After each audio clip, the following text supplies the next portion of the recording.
अस्सलाम वालेकुम नाजरीन, Punjab institute of mental health से डॉक्टर नुसरत हबीब राना आज फिर आपसे मुखातिब है।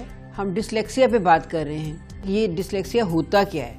इसको सिर्फ रीडिंग डिसेबिलिटी के ऊपर हम बात कर रहे थे कि इसमें स्पीच डिलेड होती है, स्पेलिंग पुअर होते हैं, लिखने का मसला कॉम्प्रोमाइज होता है, ऑडिटरी प्रोसेस जो है डीकोड करना, साउंड से लफ्ज़ बनाना, लफ्ज़ से साउंड बनाना, ये मसला होता है।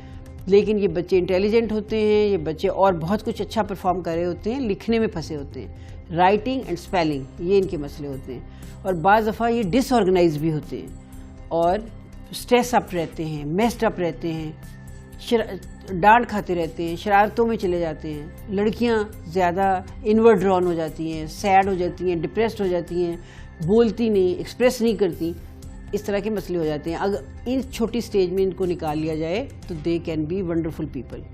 लेकिन अगर ना निकाला जाए तो फिर डिविएंट बिहेवियर की तरफ चले जाते हैं। कोई सब्सटेंस अब्यूज़ की तरफ चला जाता है, कोई किधर चला जाता है। इस तरह के मसलों से बचने के लिए हमें इसकी अंडरस्टैंडिंग की ज़रूरत है।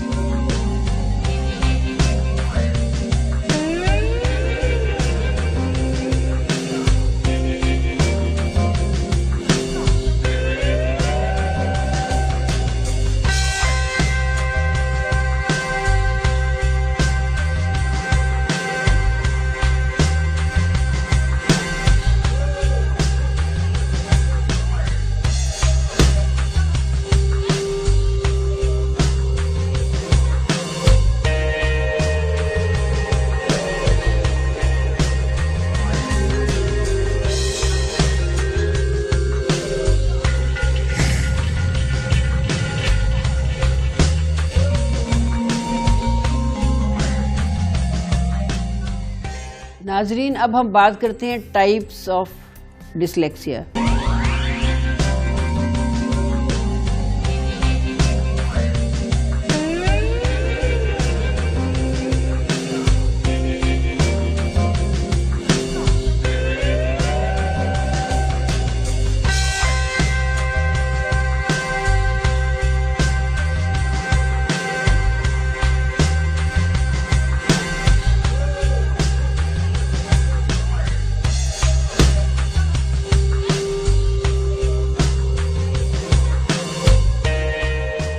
अब मैं डिटेल में आपको बताती हूँ कि डिस्प्रेक्सिया क्या होता है।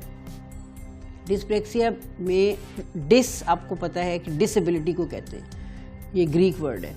Praxia is action, disability of action of practice.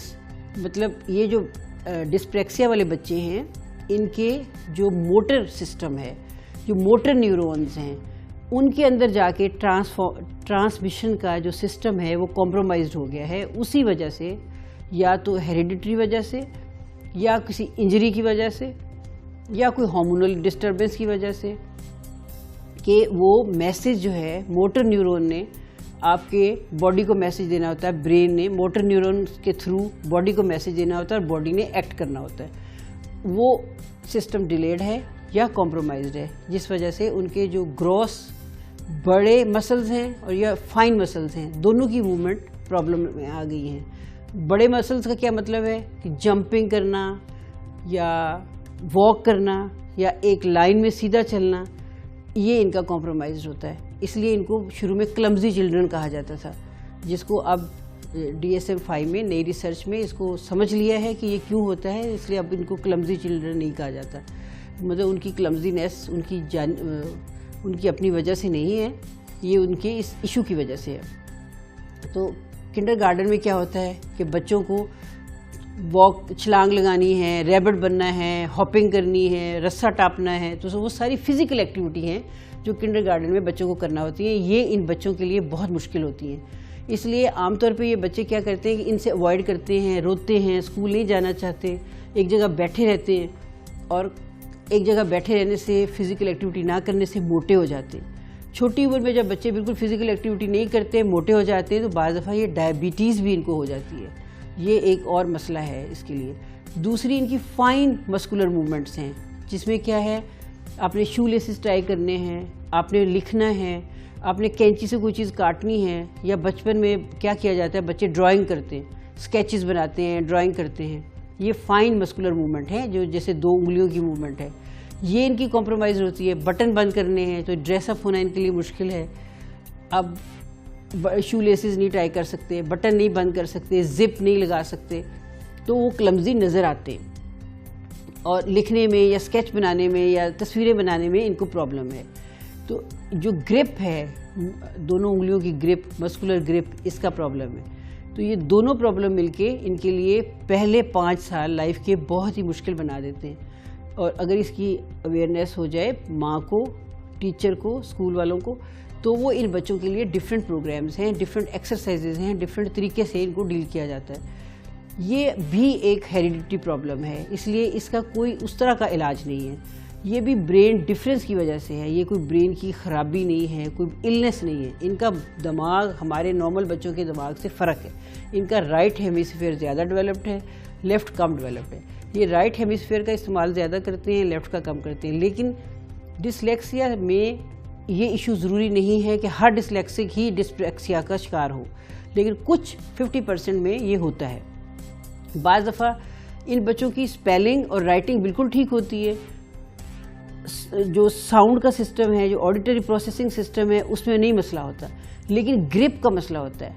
तो मोटी पेंसिल पकड़ लें या उस पेंसिल की जो हम यूँ पकड़ते हैं, ये यूँ पकड़ेंगे या इसको यूँ पकड़ेंगे, ये मुख्तलिफ तरह की जो ग्रिप्स बनाते हैं, उसमें हम शुरू से इनको ना ये सीखने दें, इनके ऊपर इनका फोकस रखें और इनकी हेल्प करें, इनको फाइन मस्कुलर मूवमेंट कराएं।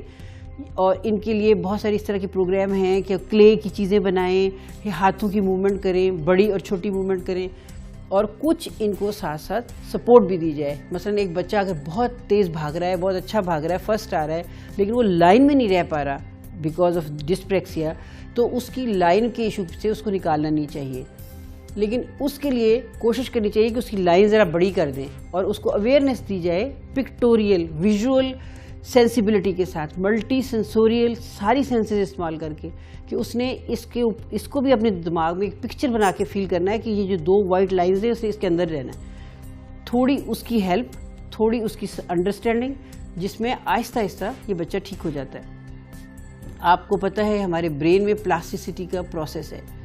प्लास्टिसिटी का ये मतलब नहीं कि दिमाग प्लास्टिक का हो जाता है। प्लास्टिसिटी का मतलब ये है लर्निंग से आपकी जो हेरिडिटरी, जो क्रोमोसोम्स ने, जो डीएनए ने जो आपके प्रॉब्लम दिए हैं, वो जब इन्वायरमेंटल इंटरेक्शंस होती है, जब लर्निंग होती है, तो वायरिंग रीवायर हो जाती है, चेंज हो जाती है। और दिमाग के अंदर ये बहुत कैपेसिटी है कि आप उसकी रीवायरिंग करें। रीवायरिंग करने के लिए ज़रूरी है कि आप उसमें लर्निंग डालें, उसमें नई अंडरस्टैंडिंग डालें, उसके ऊपर बार बार फोकस करें। इतना छोटा बच्चा खुद तो फोकस नहीं कर सकता, इसलिए हमने उसके लिए प्रोग्राम बनाने, हमने उन्हें फोकस करना है। उसकी मस्कुलर मूवमेंट को छोटी और बड़ी, फाइन एंड ग्रॉस, भागने की, जंप करने की, सीधा चलने की और लिखने की, बटन बंद करने की, जिप लगाने की, कटलरी से काटने की। अब बहुत सारे स्कूल ऐसे हैं जहाँ कांटे और छुरी से खाना पड़ता है। अब ज़रूरी नहीं है कि डांट पड़े कि ये छुरी और कांटा ठीक नहीं पकड़ सकता, उसके लिए कॉम्प्रोमाइज़ मेथड भी इस्तेमाल किए जा सकते हैं और आहिस्ता आहिस्ता इसको ट्रेनिंग भी दी जा सकती है। और यही इसका तरीका है इसको डील करने का।